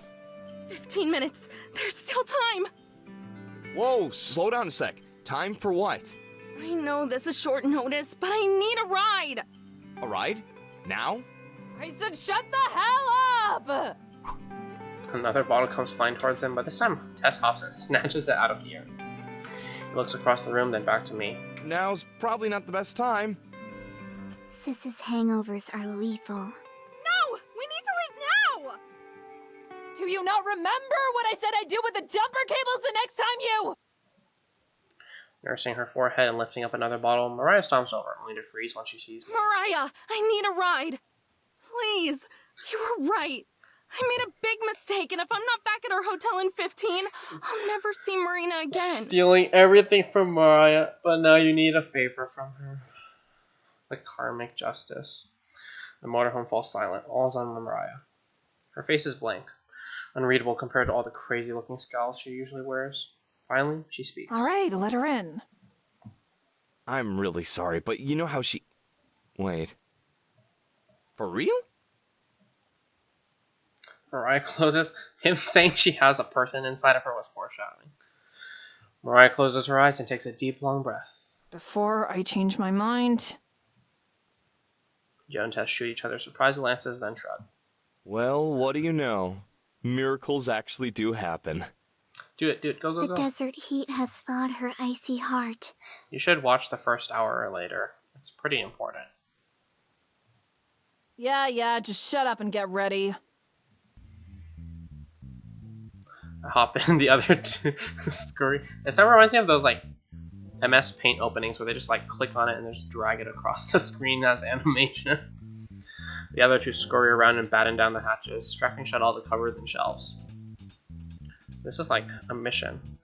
Grabbing her bandana, Mariah ties it around her head while I shuffle around and try to spit out a thank you. So, I should probably... We're all set. I'll take the wheel. Speed! Joe rushes past us with keys, but Mariah trips in and snacks them from No his way! hand. You drive like an old man. I'll drive. Urgency. No, I drive like a normal person. You just happen to drive like a maniac. Besides, you're hungover. It'll be fine. Come on. Gotta rush. Why don't they just let her drive? They both drive over to the front seats and the RV roars to life. Tess, hair of the dog. Tess nods and runs to the fridge, grabbing a bottle that looks a lot like the ones from last night. Except this one has a picture of the devil on it. She tosses it over to her sister, who showcases the same catching talent as her. Now that's what I'm talking about. Drinking while driving, that's new. Slamming the bottle in the cup holder, Mariah sticks her head out the window and backs up the motorhome.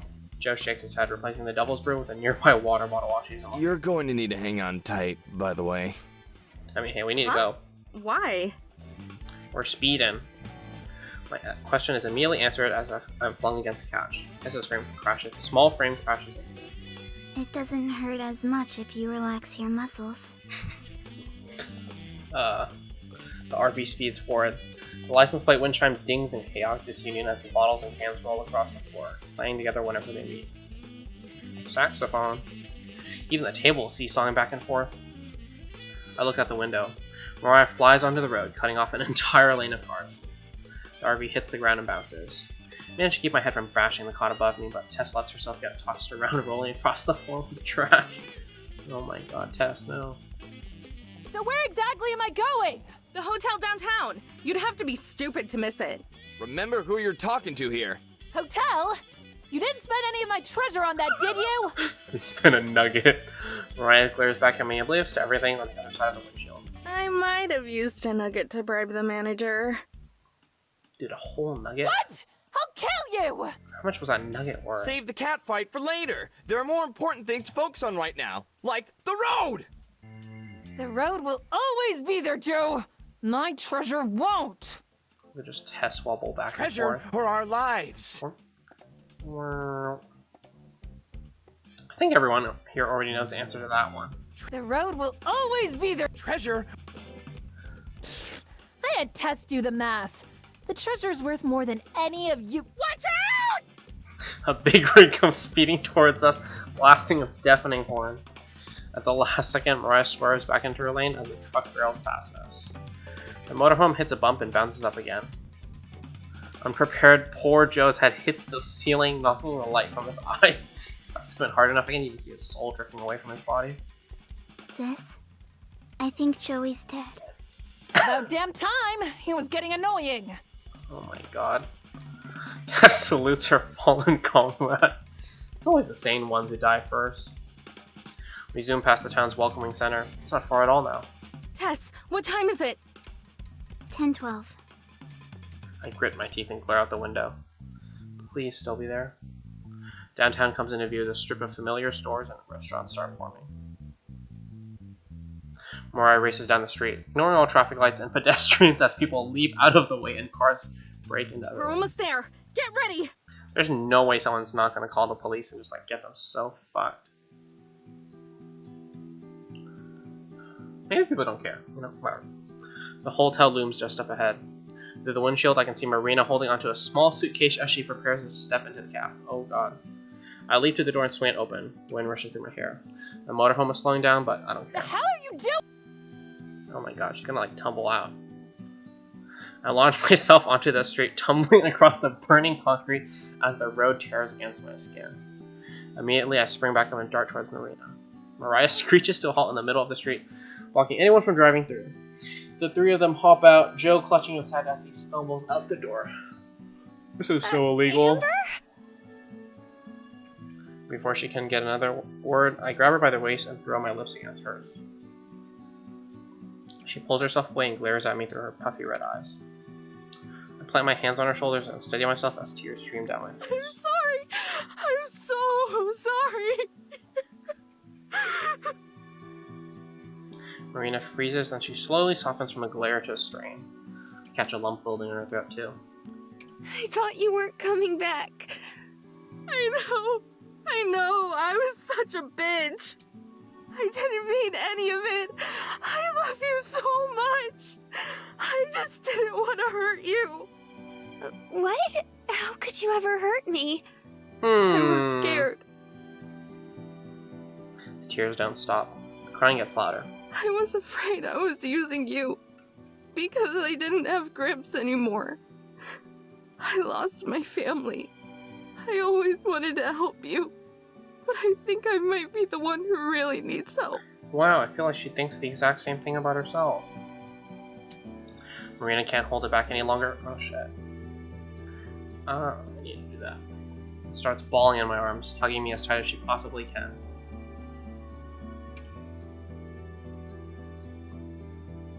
Tommy, I'm your new family. I don't care if you use me. I love you. Oh, they love should do you that. too. They should bail out Mariah with the treasure. This time we both move in for the kiss. Two blubbering idiots trying to prove just how much the other means. Dude, where's like the taxi driver? Not sure if it's her tears or I'm tasting her mine, but I can still make out the soft sweetness of those regardless. It's funny. Yeah, it is funny. This entire time I thought I was the nucleus of it all. That I was the one helping her. Or using her. But as cheesy as it sounds, I think Marina's always been the one helping me. From the very beginning. Through the kissing, I catch a glimpse of the trio, Joe covering Tessa's eyes as he slips Mariah a bill. Wait, a bill? We managed to compose ourselves enough to pull each other away, but we never let go of the other's hand. Rolling her eyes, Mariah ties her bandana and tosses it to me. You both look disgusting. Here. Dude, Mariah, this was Mariah's redemption arc. Oh my Thanks. god. I wanted her to die yesterday, and now she's like actually a god. I wipe away as many of my tears as I can before passing it along to Marina. It blows into it like a trumpet. She sniffs, her eyes and her nose red and tears still leaking out, and hands the drenched cloth back to Mariah, who gives it to Joe. He cringes as he dangles it from his fingers. Hi, guys. Hi. Thanks to you three. I mean it. Especially you, Mariah. Oh, she's smiling. For a moment, Mariah lowers her guard and almost smirks, then remembers it's just not her style. Whatever. That doesn't make us cool or anything. I still despise you. The feeling is mutual. It's true. Yeah, she hates your guts. Wouldn't have it any other way. Marina giggles and I bring her in closer. And suddenly I remember something. Oh! What is this, a pity gold nugget? I bend over and dig through Marina's suitcase, bringing out a single gold nugget and passing it to Mariah. Figured yours was getting lonely. She already has one? Oh yeah, she does. Mariah stares at her hand, the other two gathering around her. How about that? You ended up getting the treasure after all, Mariah. Yeah, a single nugget of it. Seems bigger than the one we have. Finally defeated, Mariah looks up and sighs. I guess we can probably pawn it off somewhere. Just take it. She walks back to her motorhome, waving along the other two. Come on, let's go. Will they ever see each other Well. again? See you two ladies down the road. God, I hope not. By some ungodly coincidence, they'll see each other. Tess looks back and forth, then scurries over to Marina and gives a quick hug around her waist before following the other two. Dude, underappreciated lolly. Bye. No. And with that, they speed off, leaving a trail of property damage behind them as they beep their loud-ass horn into the distance. Marina and I are left alone. The cab long gone. Just like, fuck this, I'm out. Between small spurts of laughter, we thumb away each other's tears, just happy to be together again. Hey, let's go pick up the motorhome. Yeah, Poggers. She sniffs one last time. I'd like that. Wee woo wee woo. I was a little worried there for a second. Fading light from the sunset wakes me up. After reuniting, the first thing Marina and I did was take a nap. Let me see.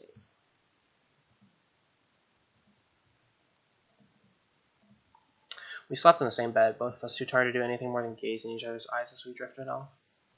Now, hours later, we're still in the same spot. One of Marina's hands clings to my shirt, while she's pressed up against my side. Her breath, shallow and steady, is warm against my neck.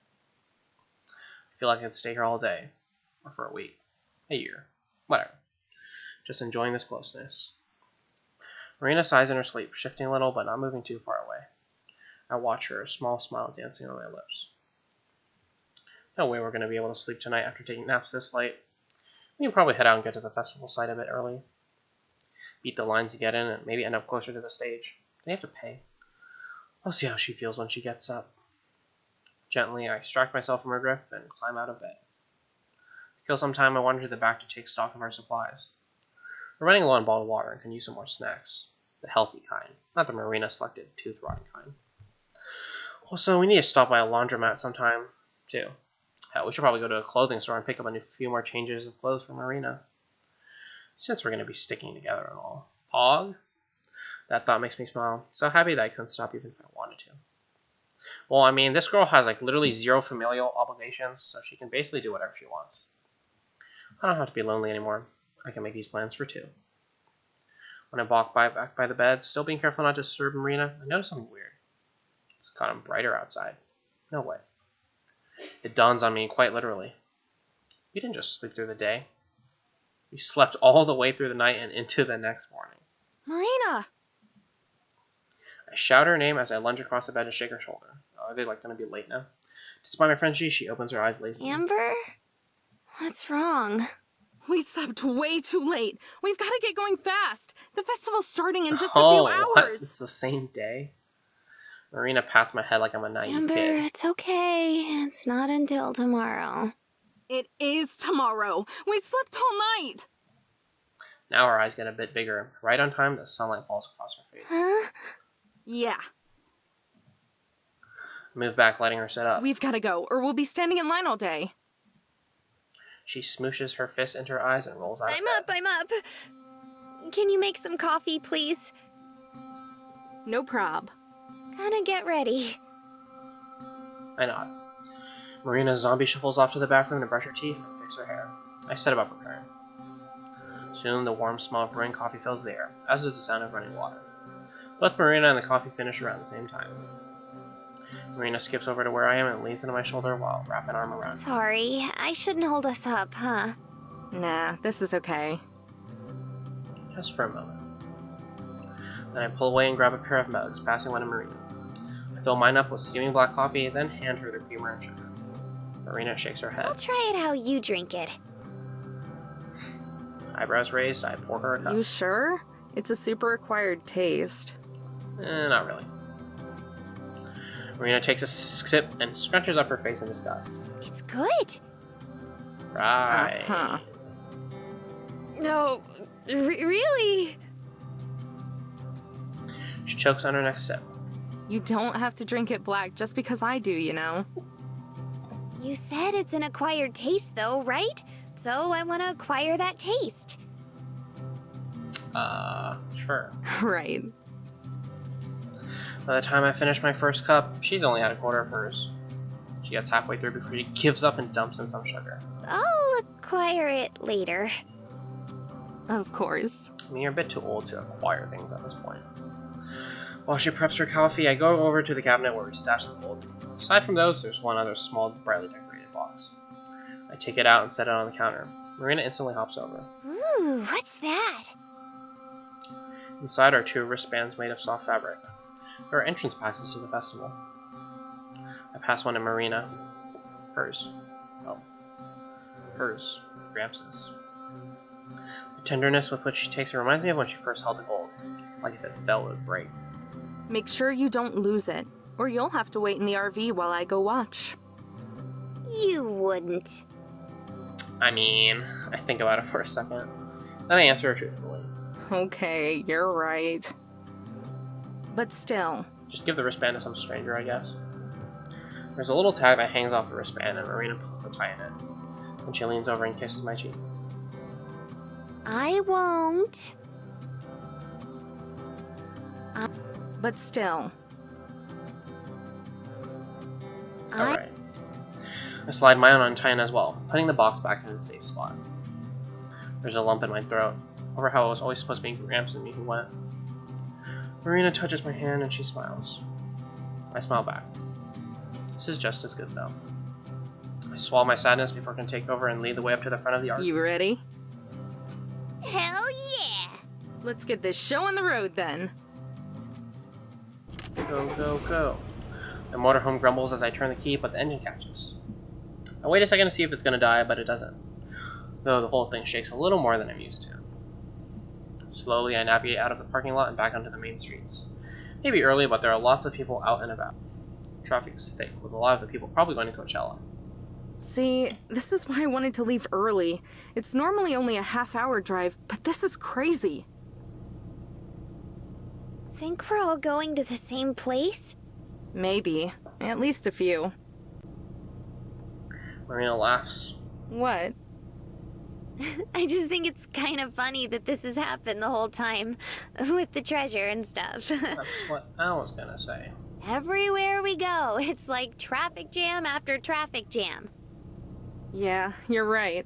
Should be better after this, though. Yeah, it will be. We creep along until we reach a totaled car. It doesn't look like anyone's hurt, but it's the reason traffic is so slow. Once we get past, I can finally openly accelerate.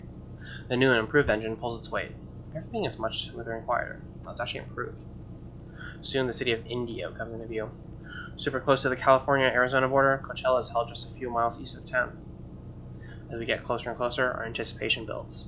It's easy to read Marina since she's bouncing and fidgeting in her seat. I'm more composed, but I feel it too. We glance at each other at the exact same time and grin. We've been doing that a lot lately. At last, the huge line of trees that borders the festival grounds stands just ahead. I take the exit and join yet another long line of cars heading for the parking area and campground. Guests carrying coolers, chairs, and camping supplies crowd the edges of the unpaved roads, making us slow down. Finally, find a spot and I kill the engine. Marina looks at me, waiting for me to say something. But I'm all out of cheesy speeches, so I just grab her hand and we both stand up. Let's go. Oh, I thought that was going to be the end. The air seems to crackle with electric anticipation. It's on people's faces and in the way that they move. The energy like a wave that flows over them. We all share a feeling of excitement and of unity. Every single person here has been waiting for months for this day to arrive. And it's finally here. High tents and portable stages dominate the space around us. Between those and the trees, and most of all the noise, you never guess that there's a city and highway just a couple miles away. Drum beats and muted chords float by as musicians do a few last-minute sound checks. They're barely audible over the sound of thousands of chattering voices. Folks of all different shapes, sizes, and colors mill around us. It's like social boundaries have been eroded. I think that's a sentiment Gramps would like. Idly, I use my thumb to trace a heart in Marina's palm. She squeezes back, probably unaware of what the shape was, but understanding all the same. So, where do we go now? Now we go stand in line while they check wristbands and let people onto the grounds. It's gonna be a while. One more traffic jam, huh? That's right. One more. Even if I hadn't been mapping the grounds in my head, it'd be impossible to get lost. Forward-looking staff are positioned every few yards, holding signs with arrows and directions. Like molasses, the throng of people that we've joined oozes down the trail. We all hold each other's back, the sheer numbers making for slow going. Nearly 100,000 people attend each year. What time does the show start? It's a lot of money. First bands are at like 11, but the ones we want to see are later in the evening. What time is it now? I use my free hand to shield my eyes as I stare up at the sky. Maybe 10:30? You didn't seriously just use the sun to tell time, did you? What, you can't? Not all of us were born in the wilderness, Amber. Hey, neither was I. Just raised in it. Besides, I checked the time before we got out. Okay, that makes more sense. I'll have to show you how to use a sundial sometime, though. It's pretty handy if you're ever lost in the woods somewhere. Right, because knowing the time would definitely be what I'm thinking about then. What is she implying? You should be. You'll want to know how long before it gets dark and cold so you can find shelter. I'll just ask you to do that. What if I'm not with you? Why wouldn't you be? It's kind of morbid. Kiss her right then and there. After the past few days, I was a little worried that things would be awkward. Silences and trailing off sentences. But no, it's like we never fought. Never argued. Like I never blew up at her. That might be my favorite thing about Marina. There's a growing list of those, but you should still apologize. I know she already did. She really thinks I can do no wrong, but you should apologize again. I don't know what I did to deserve her, or even if I do, but I'm pretty dang happy with how it all turned out. The line speeds up once we actually hit the festival entrance and are rushed through the gate. A pair of attendants pat us down. Since we're not carrying any drugs or weapons, we're waved on through. Passing underneath the broad opening display, we've officially arrived. Marina spins towards me, bouncing on her heels. We made it! Hell yeah, we did! It's been a long journey. Think of everything we've done and all the places we've been, people we've met. It's only been like 2 weeks. How all of those led us to this. I smile as I reach for her hand yet again, meeting it halfway since she went for mine too. Food? Food. I haven't had a good meal in over a day now that I think about it. Once I do, I can't stop thinking about it. I lead the way to the food court, which is just a bunch of trucks and tents ranging around. Food trucks are expensive. Everything for sale is greasy but delicious. It's the kind of food that'll stop your heart but heal your soul. We pause at the closest truck to us to read the menu. Amber? Marina. Is that like a a typo or something? It says they have deep-fried candy bars. It is. Nah, those are really popular at fairs and festivals. She gives me that, I know you're making this up look that she's perfected. Yeah, right. No, I'm actually dead serious. Candy bars, pickles, snack cakes. You can get almost anything deep fried at places like this. Did they like say snack cakes instead of Twinkies because it's copyrighted? Ever had one? No way. That's too much, even for me. Thought alone makes me kind of queasy. So much grease. Order up. To highlight my point, the guy running the fire pulls out a crispy looking blob. It's impossible to tell what it is because of the batter. After wiping off some of the oil, it doesn't seem to change much. He wraps it in wax paper and hands it to the person waiting by the window. He bites into it with a look of pleasure, though I still can't tell what he's eating. Want something? Vaguely green, Marina shakes her head. Pass. Not much farther down the line, we find a regular pizza stand and order a couple of slices. We stand a little out of the way while we eat, trying to keep the toppings from all sliding onto our rapidly deteriorating plates. You mean like off?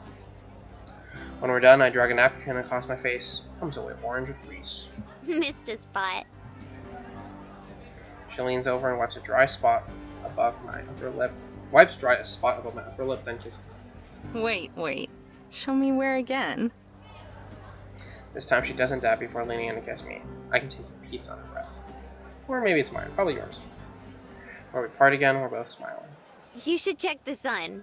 What time is it? I make a big show of looking up at the sky, then back down, pretending to think hard.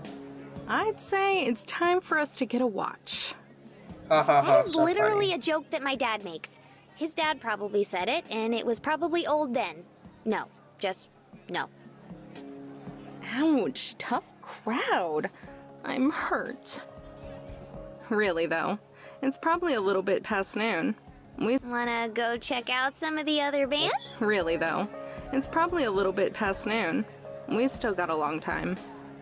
Wanna go check out some of the other bands? Yeah, sure. I pull out the schedule that we got by the entrance and pass it to her. I don't really know any of these groups. Let me know if there's someone you want to see. BBBTS?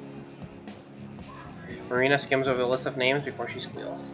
Oh my god, yes! Them! I wanna see them! She points out someone who's about to set up on the main stage.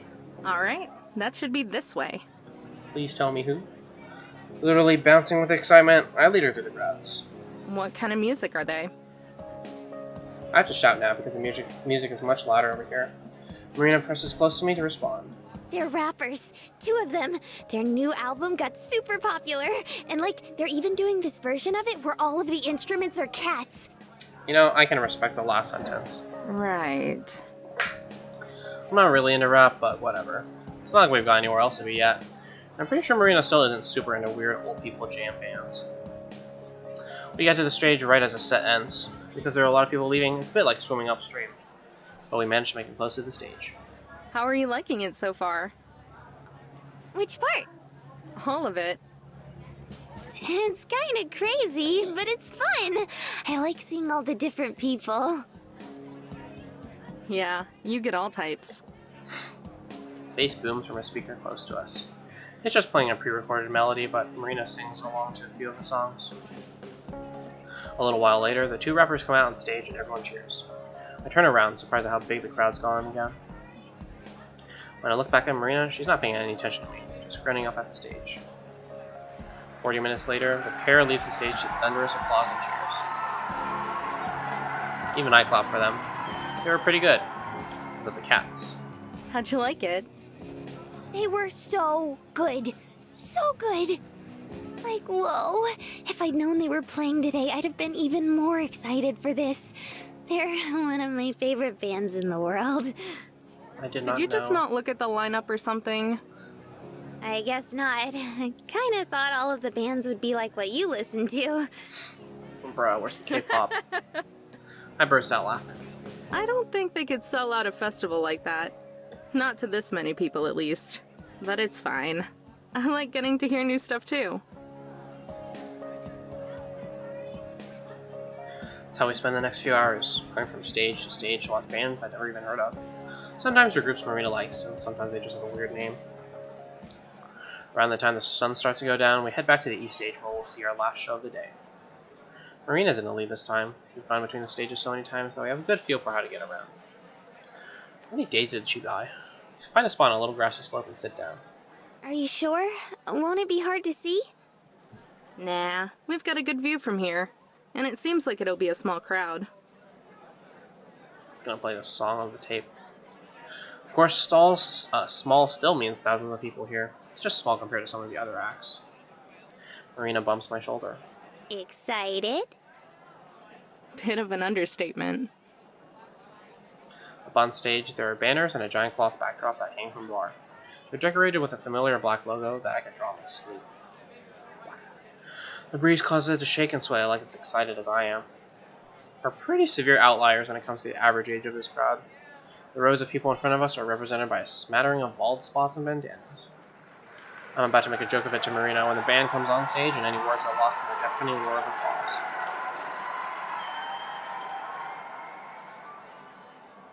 Beside me, Marina's voice joins the thousands whooping and yelling. Usually I'm way too self-conscious for this sort of thing, but what the hell, I cheer too. With just a wave and not a word of introduction, they launch into their first song. It is the opening track on their second album, back from before I was born. They've been playing this one longer than I've been alive. It's a great song though. They're all great songs. The whole set is magical. They go from one song to another without stopping in between. If you didn't know the music, you'd probably think it was all just one super long track. Even though it spans a few decades worth of albums, everything flows seamlessly, like it was meant to be heard this way. How do you play for that long? Oh my gosh. At some point, I close my eyes, though I don't notice myself doing it. I'm lost, but in the good way. Marina beside me gently swaying. There's not a single sad thought in my head. For 40 minutes, everything in the world seems right. I marvel at the odds that my life could turn around entirely in such a short amount of time. Countless cups of coffee and gas station snack packs, 3 boxes of gold, 5 states. Oh, so it's 3 weeks. 3 weeks of dusty desert roads. That's what it took to get us here. All that and one faulty fuel gauge. Faulty? I mean, I open my eyes and look at Marina. To my surprise, she's looking right back at me. She scoots a little bit closer and leans against me, her head on my shoulder. I put my head on hers, and together we rock in time to the music. Then it stops. Everyone cheers again. And the frontman holds up a finger. It's the first break there's been in the whole set. One more song. It's going to be the song on the cassette. Then he plays those guitar strums I'd come to know so well, the ones that I was both dreading and looking forward to the most. It's the most familiar intro in this world to me, and of course it's their swan song. Gramps' and my favorite. Oh boy. I can feel Marina's worried gaze, wondering like always if I'm about to break down and cry. This time I meet her look, and I smile as I press my lips against hers. The girl I love, seeing my favorite band live as they perform my favorite song. It's not to smile about. Somewhere, I hope that Gramps is smiling too. If there's an afterlife, I hope they get free tickets to the festival. A single bittersweet tear leaks out of my eye, rolling down my face and onto our lips. I picture Gramps here beside me, not replacing Marina, but with us. I know he would have liked her. As the song comes to an end, I mouth just one word. Goodbye. Art. Then it's over. I feel something change. Not a physical motion, but an emotional one. Something new. Something deep inside me feels right. The band bows. People are screaming their affections. It's over. We saw them. They performed. It's over. Beside me, Marina shifts to look to me with a coy look on her face. Amber, Yeah? I think I know what I want to do with the treasure now.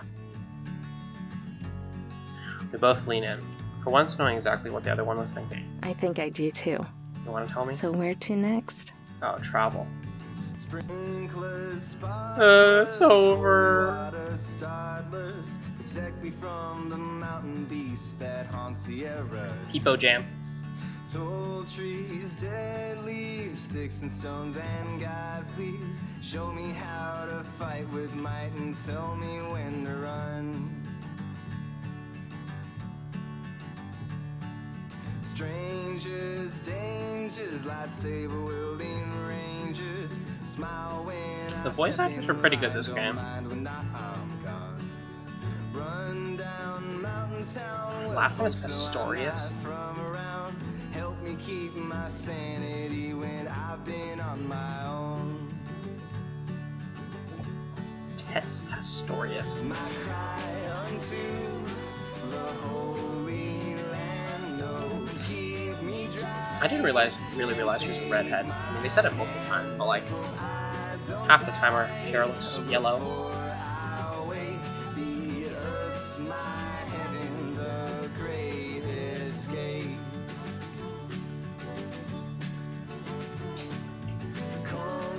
Oh, concept art. Pretty fog. Oh, sketches. Oh my god, character design. Make sure I always stay too long and keep it in the heart. My cry unto the Holy Land. Wait, what? Marina Hale 18 plus? Wait, what's going on here? Why was there a different voice actor? The power of Yuri. Oh my god. Why is there a different voice actor? Was the original voice actor just too uncomfortable? Who knows?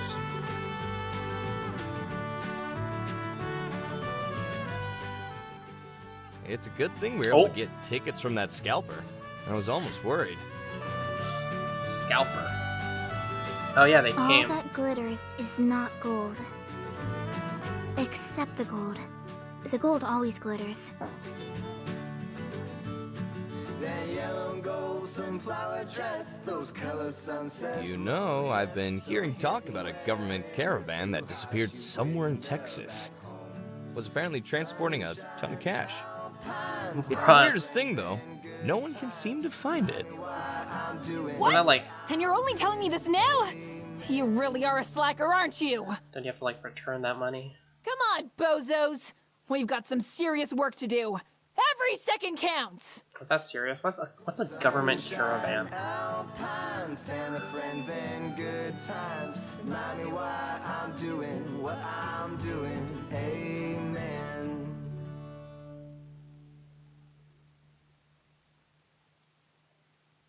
Thanks for completing Highway Blossoms.